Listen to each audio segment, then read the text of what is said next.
Imagine if the understanding you've held of God, the very core of many beliefs, was not the entire truth. Throughout time, certain influential powers erased parts of history and silenced specific narratives, creating the selective story of divinity.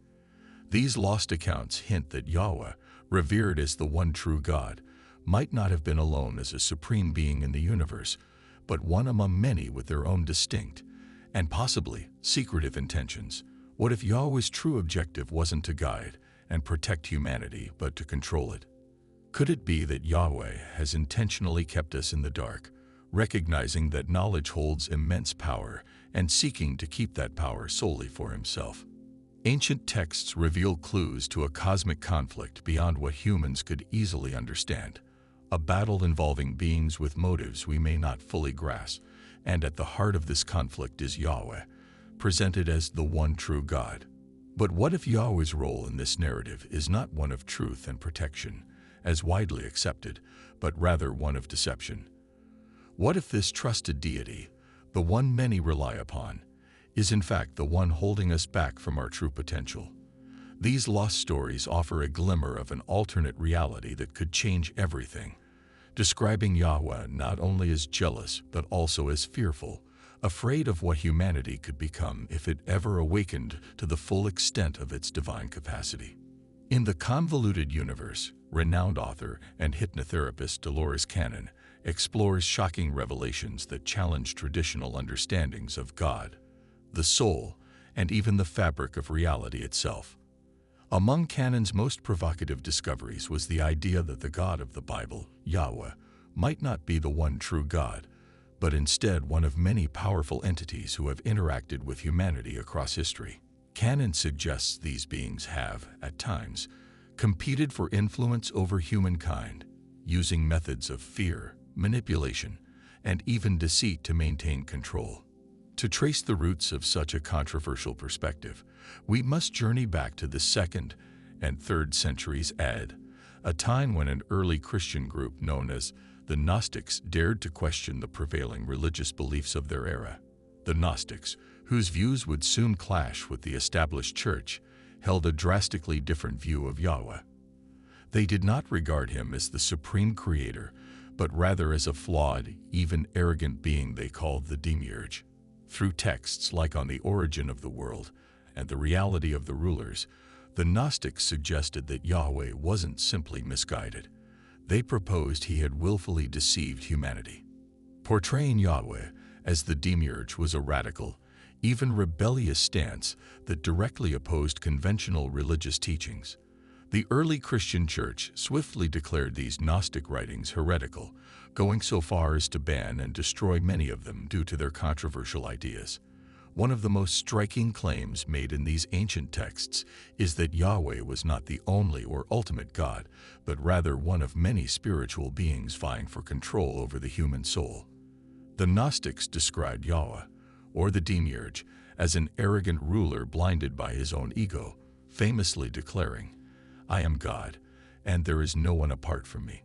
According to these texts, Yahweh's proclamation was not a sign of his divine wisdom, but rather an act of profound deception aimed at misleading both humanity and other divine beings.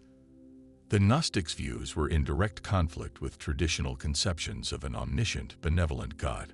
Instead, they depicted Yahweh as a deity who feared the true nature of humanity. They believed that each human soul contained a divine spark, a fragment of the true God, a force more potent than Yahweh himself. If humanity recognized and embraced this divine spark, people would no longer feel compelled to worship or fear Yahweh. According to these Gnostic texts, Yahweh created the physical world to trap souls, a distraction designed to keep them from realizing their higher purpose. In other words, the material world we live in could be a sophisticated prison, constructed to prevent humans from discovering their own power.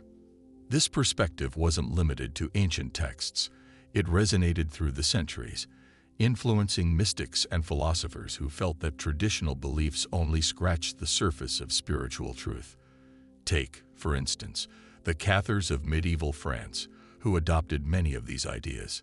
The Cathars believed in an evil God who created the material world, rejecting the authority of the Catholic Church, which they viewed as corrupted by this malevolent creator.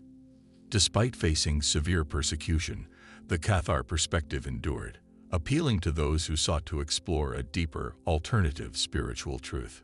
In the face of personal challenges and life's darkest moments, having a more profound understanding of historical Gnostic beliefs can bring new insight and clarity. Banskratz. The lost knowledge of Jesus aims to provide exactly this, guidance and peace through hidden teachings, offering an unconventional path to inner clarity. If you are searching for answers, this ebook could be a beacon, and you can download it as a complimentary gift from the first comment below. This enduring struggle between light and darkness, ignorance and enlightenment, is not confined to ancient texts. It underpins all of human history. This quest to comprehend divinity's true nature and our place within it remains as relevant today as it was millennia ago. It's crucial to understand that these concepts are not absolute truths. Rather, they are perspectives inviting us to consider alternate interpretations. The Gnostic texts present one narrative, urging us to examine and even question the beliefs passed down through generations. These texts emerged during a period of intense social, philosophical, and religious upheaval, a time when traditional answers were no longer sufficient for many. Gnostics were considered rebels, pushing the boundaries of accepted doctrine, and their writings reflect a profound dissatisfaction with the simple answers offered by conventional religion. In mainstream Christianity, God is revered as the supreme creator who made all things in existence, from the grand cosmos to the tiniest organisms, with wisdom and love. According to this view, God fashioned humanity in his own image and endowed it with free will, intending for people to live in harmony with his divine will. The narrative of Jesus as his son centers on saving humanity from sin and offering eternal life to those who believe in him. This central belief system has guided Western culture for over 2,000 years, deeply influencing law, ethics, art, and literature. Gnosticism, which originated around the same time as early Christianity, diverges from this view in dramatic ways. The Gnostic worldview posits that the material world was created not by a loving, omniscient deity, but by a flawed, even malevolent entity called the Demiurge or Yaldabaoth. For the Gnostics, the physical world was a prison for the soul, trapping people in suffering and illusion. They believed that the Demiurge's purpose was not to guide humanity, but to blind it to its own divine potential, keeping people bound within the physical realm. In contrast to this Demiurge, the true God, according to Gnostic thought, exists beyond the material realm, a being of pure goodness and light, utterly detached from the flawed world. Human souls, they believed, carry pieces of this divine essence, trapped within physical bodies by the Demiurge's design.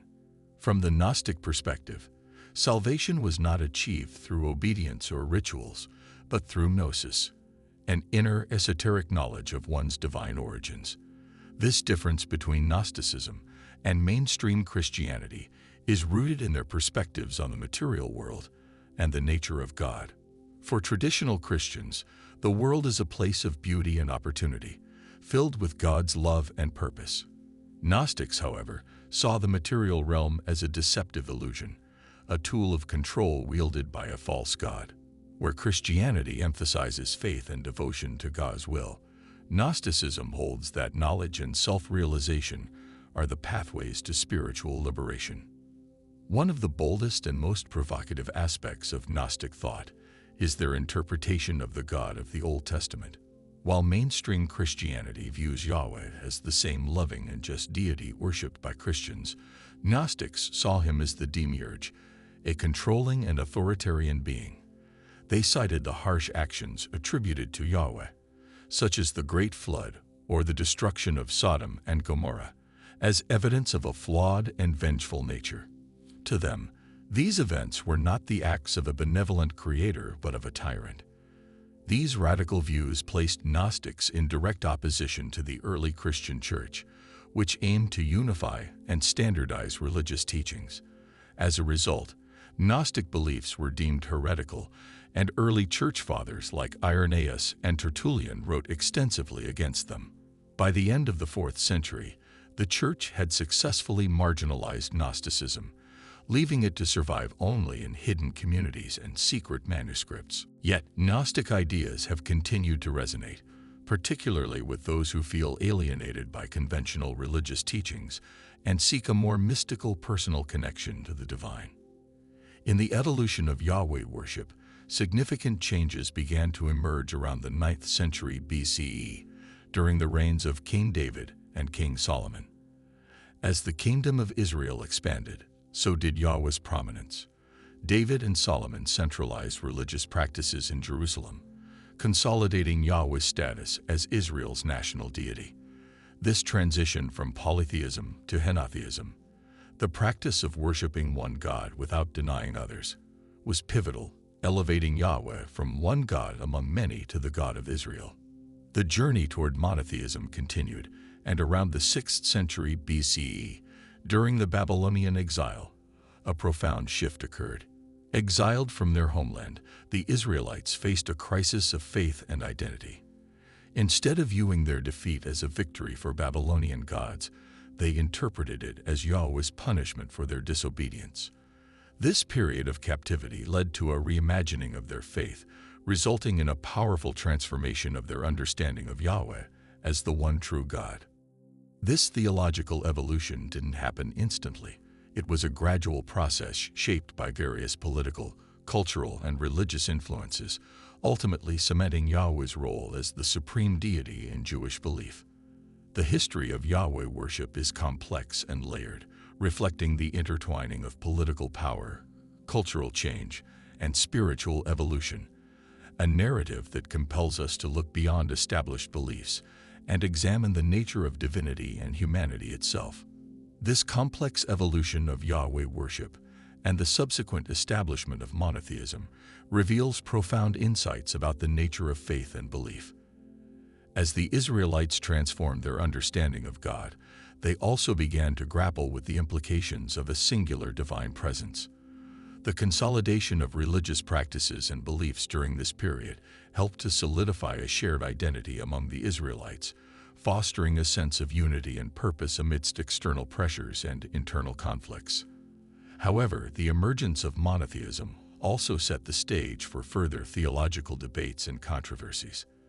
The concept of one all-powerful God not only shaped the trajectory of Jewish thought, but also laid the groundwork for the later development of Christianity and Islam.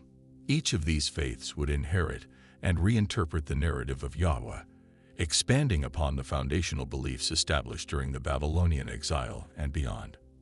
As Christianity arose, it would carry forward the notion of a singular divine being, while introducing new understandings of God's nature through the figure of Jesus Christ. This synthesis of Jewish monotheism with the teachings of Jesus represented a significant shift in religious thought, emphasizing themes of love, redemption, and grace. However, the early Christian church also faced challenges in reconciling the complex narratives of the Old Testament with its new interpretations.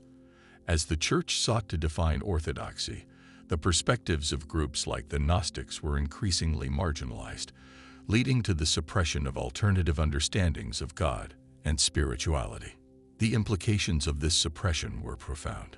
The exclusion of Gnostic texts and beliefs from mainstream discourse not only erased valuable perspectives, but also created a monolithic understanding of divinity that persists in many ways to this day. The narratives shaped by the early church established a framework that defined God primarily in terms of power, authority, and control, often overshadowing the more nuanced and varied interpretations of divinity that existed within Gnostic thought. As we reflect on the evolution of these beliefs, it becomes clear that the struggle between light and darkness, knowledge and ignorance, is not merely an ancient tale, but a continuous thread woven throughout human history. This ongoing quest for understanding the nature of God and our place within the universe drives spiritual seekers to question, explore, and redefine their beliefs. In contemporary society, many individuals find themselves drawn to the Gnostic emphasis on personal experience, inner knowledge, and spiritual autonomy. This shift reflects a broader cultural movement away from dogma and rigid adherence to established religious structures. As people increasingly seek a more personal connection to the divine, the teachings of the Gnostics resonate with those who desire to uncover deeper truths about themselves and the universe. The importance of self-discovery and spiritual exploration underscores the relevance of Gnostic teachings today. In a world often filled with confusion and competing narratives, the invitation to look beyond traditional beliefs and seek one's own understanding of the divine becomes ever more appealing. The Gnostic pursuit of gnosis encourages individuals to embrace their inner divinity and recognize the power they hold within themselves. Ultimately, the historical journey of Yahweh worship and the evolution of monotheistic thought challenge us to reconsider our own beliefs about God, the nature of reality, and our place in the cosmos. As we navigate the complexities of faith, let us remember that the quest for truth is a deeply personal journey, one that requires courage, introspection, and a willingness to embrace the unknown. In the end, the stories and teachings of the past are not just relics of history, but living narratives that can guide us as we seek to uncover our own spiritual paths. The ongoing dialogue between ancient wisdom and modern understanding invites us to reflect on our beliefs, question the narratives we have inherited, and embark on a journey of discovery that is uniquely our own. As we continue to explore the rich tapestry of spiritual thought and the complexities of divine nature, we must remain open to the myriad possibilities that exist beyond the confines of established doctrine. The pursuit of knowledge, understanding, and connection with the divine is a timeless endeavor, one that transcends cultures, generations, and belief systems. By engaging with these ideas, we can cultivate a deeper appreciation for the diverse expressions of spirituality and the profound mysteries that lie at the heart of existence. In this ongoing exploration, may we find inspiration in the wisdom of the ancients and the insights of contemporary seekers. Let us embrace the challenge of questioning, learning, and growing as we navigate our own paths toward understanding the divine. And in doing so, we may just uncover the transformative power of truth that has the potential to reshape our lives and our world.